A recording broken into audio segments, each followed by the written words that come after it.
রেখে যাওয়া গন্ধ আজও বালিশে ঘুমায়।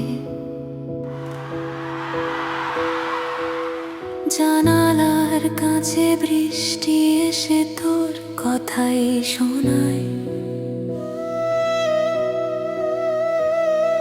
হাজার মানুষের ভিড়ে আমি একাই হারিয়ে যাই।